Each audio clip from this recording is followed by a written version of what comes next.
Hello दोस्तों। दुनिया में ऐसे तो बहुत सारी जगह मौजूद हैं जिनकी मिस्ट्री अभी तक सॉल्व नहीं हो पाई है, लेकिन अमेरिका में लगभग 4 किलोमीटर का एक ऐसा एरिया मौजूद है जिसको लेकर बहुत सारी अफवाहें उड़ती रहती हैं। इसका नाम एरिया 51 है। एरिया 51 को लेकर अभी तक अलग अलग तरह की बातें होती हैं जिनको कि कोई भी पूरी तरह से एक्सप्लेन नहीं कर पाया है। यहाँ ऐसा क्या है कि कोई भी आम इंसान को यहाँ पर जाने की परमिशन नहीं है। यहाँ पर सिक्योरिटी इतनी टाइट है कि यहाँ पर 24 घंटे सख्त निगरानी होती है। लोगों को रोकने के लिए जगह जगह पर चेतावनी वाले बोर्ड लगा रखे हैं। ऐसा आखिरकार एरिया 51 में क्या है जिसको कि अमेरिका की सरकार छिपा रही है? एरिया 51 को लेकर अभी तक बहुत सारी थ्योरी सामने आई हैं जिनका कि लॉजिक कोई भी पूरी तरह से समझा नहीं पाया है। तो आइए आज की इस वीडियो में हम एरिया 51 से जुड़े रहस्यों के बारे में बात करेंगे और इसकी पूरी टाइमलाइन को जानेंगे। इसलिए इस वीडियो को बीच में से स्किप ना करें और इसे पूरा देखें। सबसे पहले ये क्वेश्चन सामने आता है कि एरिया 51 लोगों के बीच फेमस कैसे हुआ? एरिया 51 जो कि नेवाडा में मौजूद है, सबसे पहले लोगों के सामने तब आया जबकि रोसवेल की घटना हुई। बात जुलाई 1947 की है जब न्यू मैक्सिको के रोसवेल के पास एक खेत में एक अननोन चीज क्रैश हुई। शुरुआत में यहाँ के रहने वाले एक किसान मैक ब्राजल ने उस खेत में कुछ अजीब मलबा देखा था। इस मलबे में मेटल के टुकड़े, कुछ अजीब चीजें और रबड़ के कुछ पार्ट्स मौजूद थे। इसके बाद उस किसान ने इस क्रैश की सूचना वहाँ के लोकल ऑफिसर्स को दी। जब बाद में आकर वहाँ के ऑफिसर्स के द्वारा इस मलबे की जांच की गई। बाद में अमेरिकन एयरफोर्स ने एक प्रेस रिलीज की जिसमें उन्होंने कहा कि रोसवेल के पास एक यूएफओ का मलबा मिला है। दरअसल में यूएफओ का मतलब अनआइडेंटिफाइड फ्लाइंग ऑब्जेक्ट होता है, जिसका मतलब आसमान में उड़ती हुई ऐसी कोई भी वस्तु जिसकी पहचान ना हो पाए। लेकिन यूएफओ का शब्द आते ही लोग इसे एलियंस के साथ जोड़ना शुरू कर देते हैं। अमेरिकन एयरफोर्स के कहने के बाद कि उन्हें एक यूएफओ का मलबा मिला है, ये बयान लोगों के बीच में एक्साइटमेंट और क्यूरोसिटी पैदा करने वाला था। लोगों के बीच में अलग अलग तरह की बातें शुरू हो गईं क्योंकि ऐसी बात उन्होंने पहली बार सुनी थी। इसके थोड़े समय बाद ही अमेरिका की सरकार ने अपने बयान को बदल दिया और कहा कि ये किसी यूएफओ का मलबा नहीं था, बल्कि ये एक मौसम के गुब्बारे का मलबा था जो कि हमारी सीक्रेट मिलिट्री प्रोजेक्ट का हिस्सा था। इस नए बयान से यूएफओ के बारे में फैल रही अफवाहों को यहाँ पर शांत करने की कोशिश की गई, लेकिन कई लोगों को लगा कि अमेरिका की सरकार यूएफओ की बात को छुपाने के लिए अपने बयान में चेंज कर रही है और सरकार लोगों के साथ कोई साजिश रच रही है। इसके कुछ सालों बाद ये अफवाहें फैलने लगी कि कई लोगों ने एरिया 51 के ऊपर आसमान में रंग बिरंगी लाइट चमकती हुई देखी हैं और कई लोगों ने कहा कि उन्होंने आसमान में अजीब तरह के प्लेन्स भी देखे हैं। जब वे उड़ते हैं तो अजीब सी रोशनी पैदा करते हैं। धीरे धीरे ये खबर पूरे अमेरिका में फैलती चली गई। एक बड़ी ही फेमस कॉन्स्पिरेसी थ्योरी लोगों के बीच चल रही थी। लोगों का मानना था कि एरिया 51 में एलियंस पर काम नहीं होता, बल्कि अमेरिका टाइम ट्रैवलिंग पर काम कर रहा है। अमेरिका टाइम पर पूरी तरह से रिसर्च कर रहा है जिससे कि वो टाइम में आगे और पीछे जा सके।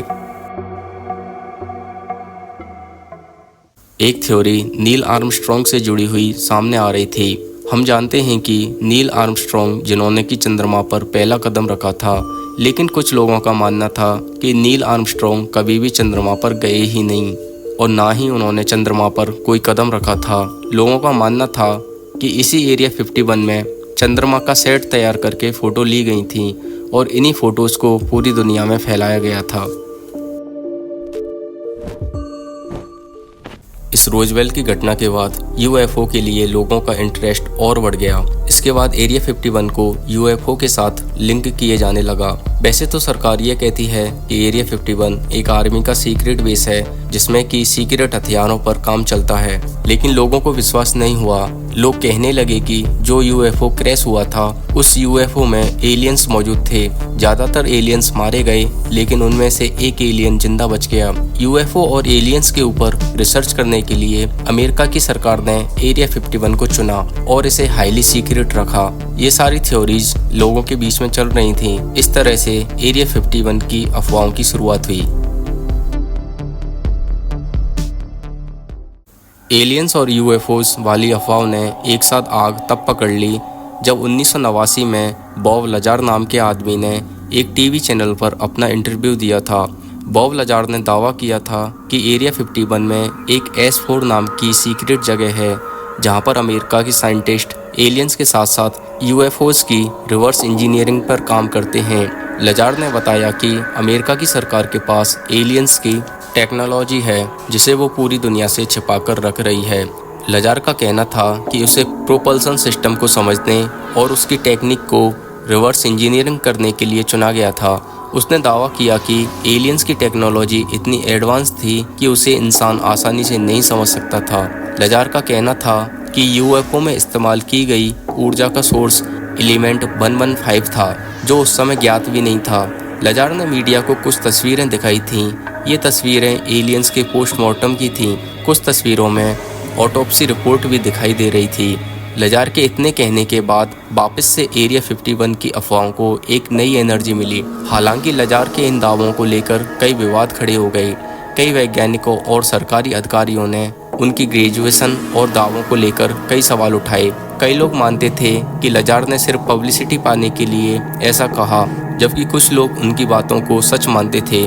बॉब लजार के दावों के बाद यूएफओ से संबंधित कहानियों को और बढ़ावा मिला और एरिया 51 को एक सीक्रेट जगह के रूप में देखे जाने लगा और कहा जाने लगा कि हो ना हो अमेरिका की सरकार हमसे बहुत कुछ छुपा रही है। दोस्तों, एक बात और, अगर आप the Wraith of God mission के बारे में जानना चाहते हैं जो कि इजराइल की खुफिया एजेंसी मोसाद के द्वारा अपने 11 खिलाड़ियों की मौत का बदला लेने के लिए किया गया था, तो इसके बारे में आप मेरी पिछली वाली वीडियो को देखकर जान सकते हैं। मैं आपको वीडियो की लिंक डिस्क्रिप्शन में दे दूंगा। प्लीज़ अगर आपको वीडियो अच्छी लगे तो इसे अपने फ्रेंड्स के साथ शेयर कर देना। अब आते हैं अपनी वीडियो पर वापस। इसके बाद 2020 में एक ऐसा इंटरव्यू सामने आया जिससे कि एरिया 51 को और ज़्यादा हवा मिली। 2020 में अचानक से ऐसी न्यूज़ सामने आई जिसने सभी को चौंका कर रख दिया, क्योंकि ये न्यूज़ एरिया 51 से जुड़ी कहानियों की तरफ इशारा कर रही थी। ये खबर ऐसे आदमी ने दी थी जिसकी बातों पर विश्वास ना करना थोड़ा मुश्किल था।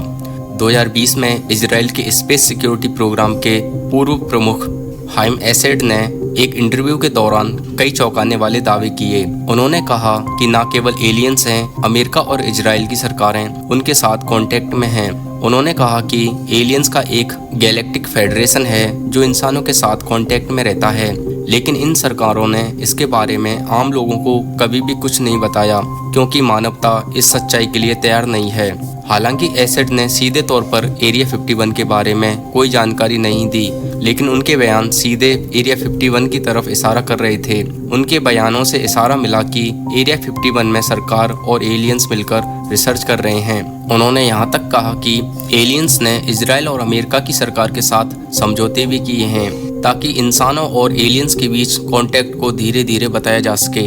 इस इंटरव्यू ने पूरी दुनिया में हलचल मचा दी और इस तरह से एरिया 51 पर दोबारा से डिबेट शुरू हो गई। हालांकि कई वैज्ञानिकों ने एसद के इन दावों को झूठा माना और उन्हें खारिज कर दिया। सन 1995 में अमेरिका की सरकार ने एरिया 51 के आसपास की 5000 एकड़ की जमीन को जब्त कर लिया ताकि इस सीक्रेट बेस की सिक्योरिटी को और बढ़ाया जा सके। हालांकि इस कदम ने जमीन के मालिकों में गुस्सा पैदा किया। वे लोग जो पीढ़ियों से इस क्षेत्र में रह रहे थे अचानक से अपनी जमीन से बेदखल हो गए। इसके खिलाफ कई विरोध प्रदर्शन हुए क्योंकि लोग मानते थे कि सरकार ने उनके राइट्स को तोड़ा है। इस जमीन को जब्त करने की घटना ने एरिया 51 की अफवाहों को और फैलाया। लोग सोचने लगे कि शायद सरकार एलियंस की टेक्नोलॉजी को समझने के लिए एरिया 51 के एरिया को बड़ा कर रही है। एरिया 51 में लोगों की रुचि बढ़ जाने के कारण 2019 में एक Facebook event storm area 51 they can't stop all us viral हो गया। इस पोस्ट का पर्पस एरिया 51 पर हमला करके वहां के रहस्यों को दुनिया के सामने लाना था। इस इवेंट में 20 लाख से अधिक लोगों ने हिस्सा लिया और एरिया 51 में जाने के लिए 20 सितंबर 2019 का दिन चुना। इस घटना की चर्चा इतनी बढ़ गई कि वहां के अधिकारियों ने एरिया 51 की सिक्योरिटी काफ़ी बढ़ा दी। एरिया 51 के आसपास काफ़ी सारी सिक्योरिटी तैनात कर दी गई हालांकि जब 20 सितंबर का दिन आया तो वहां पर बहुत ही कम संख्या में लोग इकट्ठा हुए और स्थिति पूरी तरह से शांतिपूर्ण रही। आखिरकार ये आंदोलन एक मजाक के रूप में शुरू हुआ था, लेकिन इसने इंटरनेट पर लोगों का ध्यान पूरी तरह से खींच लिया था और उन्हें इकट्ठा होने के लिए मोटिवेट किया था। इससे ये पता चला कि बहुत सारे लोगों का एरिया 51 के रहस्यों को लेकर काफ़ी इंटरेस्ट बना हुआ है। जब लोगों के द्वारा यूएफओ देखे जाने की खबर आ रही थी, जब अमेरिका और सोवियत संघ के बीच में कोल्ड वॉर चल रहा था, दोनों देश एक दूसरे के खिलाफ जासूसी में लगे हुए थे। जब अमेरिका सोवियत संघ की निगरानी करने के लिए प्लेन भेजता था तो कम ऊंचाई पर उड़ने की वजह से वो प्लेन्स पकड़े जाते थे और अमेरिका सोवियत संघ की जासूसी नहीं कर पाता था। इसके बाद CIA को लगा कि हमें एडवांस प्लेन्स की ज़रूरत है जो कि काफ़ी ऊंचाई पर उड़ सकें और जिनसे आसानी से निगरानी की जा सके और वो पकड़ में भी ना आएं। ऐसे प्लेन्स को बनाने के लिए एक बहुत ही सीक्रेट जगह की ज़रूरत थी। फिर CIA ने अपने प्लेन्स को बनाने के लिए एरिया 51 को 1955 में चुना। यहाँ से U-2 जासूसी विमान का जन्म हुआ। U-2 जासूसी विमान काफ़ी ऊंचाई पर उड़कर सोवियत संघ की जासूसी करने लगा। सरकार के हिसाब से एरिया 51 कई सीक्रेट हथियारों और विमानों पर टेस्ट करने के लिए एक जगह है, जहाँ पर अलग अलग समय पर अलग अलग तरह के टेस्ट चलते रहते हैं। लेकिन लोगों का ये विश्वास था कि ये जगह UFO और एलियन से जुड़ी हुई हैं। सरकार का कहना था कि जब अलग अलग तरह के प्लेन्स टेस्ट के लिए एरिया 51 में उड़ते थे तो लोगों को अलग अलग तरह की रोशनी दिखाई देती थी। ये कोई UFO नहीं थे, बल्कि हमारे ही प्लेन्स थे जो कि टेस्ट किए जा रहे थे। बाद में निगरानी के दौरान U-2 प्लेन भी पकड़ा गया, जिसको कि सोवियत संघ ने मार गिराया था। बाद में U-2 प्लेन का सच पूरी दुनिया के सामने आया और मजबूरी में अमेरिका की सरकार को ये मानना पड़ा कि उसने निगरानी के लिए बहुत ही एडवांस प्लेन एरिया 51 में बनाया था। U-2 प्लेन के पकड़े जाने के बाद अमेरिका की सरकार बहुत ही निराश थी। उसको लगा कि हमें U-2 प्लेन से भी एडवांस प्लेन बनाने की ज़रूरत है जो अच्छे से निगरानी कर सके। इसके बाद A-12 ऑक्सकार्ड प्लेन का टेस्ट एरिया 51 में किए जाने लगा, जो कि SR-71 ब्लैकबर्ड प्लेन का पूर्ववर्ती माना जाता है। A-12 ऑक्सकार्ड प्लेन को बनाने का प्रोजेक्ट बड़े ही गुप्त तरीके से CIA के द्वारा एरिया 51 में किए जाने लगा। A-12 ऑक्सकार्ड बहुत ही एडवांस प्लेन था जिसे अमेरिका की खुफिया एजेंसी CIA की देखरेख में बनाया गया था। ये प्लेन बहुत ही ऊंचाई पर उड़कर दुश्मनों की निगरानी कर सकता था। इसको इस तरह से डिजाइन किया गया था कि ये आसानी से रडार से बच सके और दुश्मन के क्षेत्र में गहराई तक जाकर इंफॉर्मेशन कलेक्ट कर सके। उस समय में जब A-12 ऑक्सकार्ड प्लेन को बनाया जा रहा था, इसकी इंफॉर्मेशन को आम जनता से छुपा कर रखा गया था। यह बहुत ही तेज स्पीड से और बहुत ही ऊंचाई पर उड़ सकता था। जब ये आसमान में उड़ता था तो लोग इसे कोई UFO समझते थे और लोगों को लगता था कोई एलियंस का UFO आकाश में उड़ रहा है। इसके बाद 1984 में CIA ने पहली बार एरिया 51 के एग्जिस्टेंस को एक्सेप्ट किया, लेकिन एरिया 51 के बारे में कोई जानकारी नहीं दी। CIA ने 1984 में इसकी पहचान तो स्वीकार कर ली, लेकिन इसके अंदर चलने वाले प्रोजेक्ट्स के बारे में कोई जानकारी नहीं दी थी। लोगों को इसके अंदर चलने वाले प्रोग्राम्स के बारे में कुछ भी नहीं बताया गया था। इसके बाद फिर लोगों को लगा कि हो ना हो CIA बहुत कुछ छुपा रहा है जो कि लोगों को बताना नहीं चाहता। CIA जरूर एलियंस या UFO के बारे में बातों को छुपा रहा है, जिससे कि लोगों के बीच में अफवाहें और फैल गईं।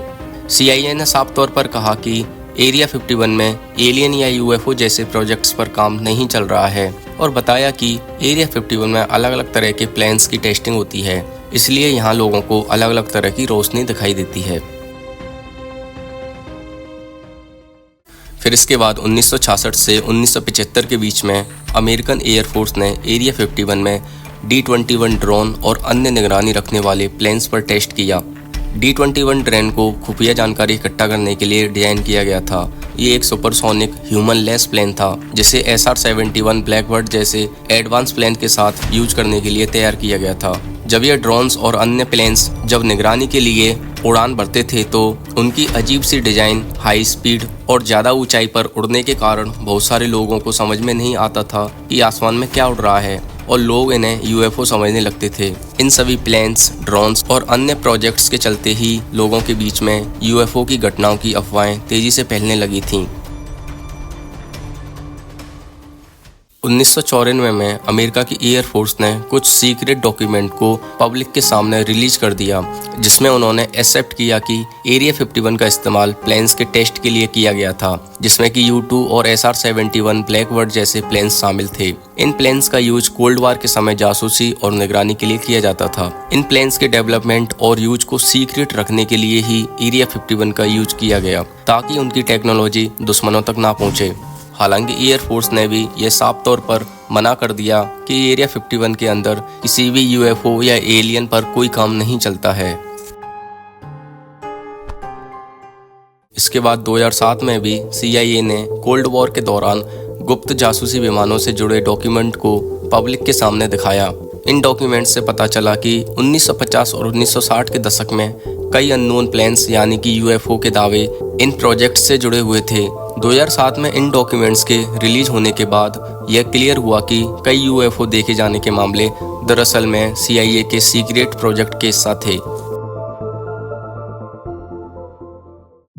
इसके बाद साल 2020 में अमेरिकी रक्षा विभाग ने UFO, जो कि अब UAP अनआइडेंटिफाइड एरियल फिनोमेना के नाम से जाना जाता है, टास्क फोर्स को बनाया। इसका काम था कि UFO देखे जाने की कितनी घटना हो रही हैं। इसके बाद 2020 में UFO के कुछ आंकड़े रिलीज किए गए।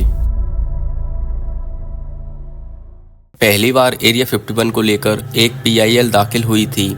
एक अमेरिकन सिटीजन ने PIL दाखिल की थी और उसने एरिया 51 के बारे में पूछा था। तब अमेरिका की सीक्रेट एजेंसी CIA ने पहली बार 2013 में एरिया 51 को ऑफिशियली एक्सेप्ट किया था, लेकिन उन्होंने कहा कि ये बस एक ट्रेनिंग रेंज है, यहाँ पर कुछ सीक्रेट प्रोजेक्ट्स चलते हैं, लेकिन इसका एलियंस और UFO से कोई संबंध नहीं है। तो इस तरह से समय समय पर अमेरिका की सरकार और CIA ने एरिया 51 के आसपास UFO देखे जाने की घटनाओं का एक्सप्लेनेशन किया था। अब जो भी इन्होंने बताया, हमें नहीं पता इसमें कितना सच था कितना झूठ था। आप हमें कमेंट्स में अपनी राय बता सकते हैं कि आप एरिया 51 को लेकर क्या सोचते हैं। तो दोस्तों, आज हमने एरिया 51 से जुड़ी कॉन्स्पिरेसी थ्योरीज, मिस्ट्रीज और कुछ प्रोजेक्ट्स के बारे में जाना। क्या एरिया 51 एलियंस का अड्डा है? क्या यहाँ पर टाइम ट्रेवलिंग होती है या और कुछ? इस सच्चाई को तो पूरी तरह से कोई नहीं जानता है, लेकिन आज हमने इससे जुड़े कुछ फैक्ट्स जाने। अभी हम एरिया 51 के बारे में पूरी तरह से तो नहीं जानते, पता नहीं अगर फ्यूचर में कुछ ऐसा हुआ कि एरिया 51 की सच्चाई को जान सकें। अगर आपको ये वीडियो अच्छी लगी, प्लीज़ अपने फ्रेंड्स के साथ शेयर कर देना। मिलते हैं आपसे अगली वीडियो में, तब तक के लिए बाय बाय।